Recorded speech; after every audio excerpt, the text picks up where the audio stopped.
How you going, folks? Thank you very much. Good. First off, I'll start out by telling you a bit of a story I heard over in the Clare Valley.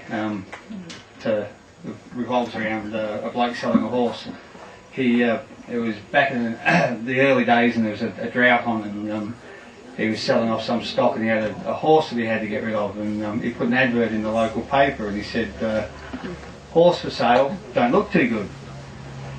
So I've heard this one.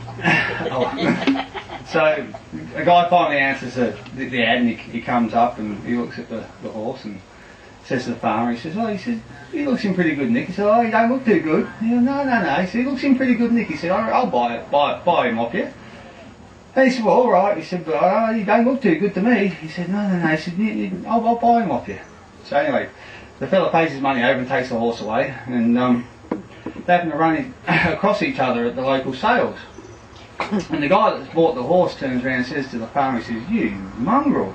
And he said, "What? What's wrong?" He said, "That horse you sold me." He said, "I had to have it put down." He said, "Well, why'd you have to have it put down?" He said, "The bloody thing was blind, it kept falling over and running into things." He said, "Yeah, I warned you, it don't look too good."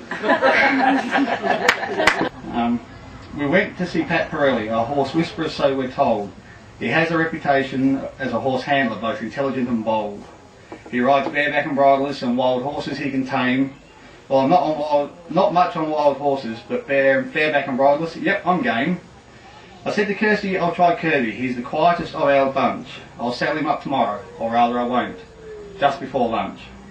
So we start out rather quietly, with just a string around his neck, a couple of laps in the small yard, then to the small paddock. What the heck?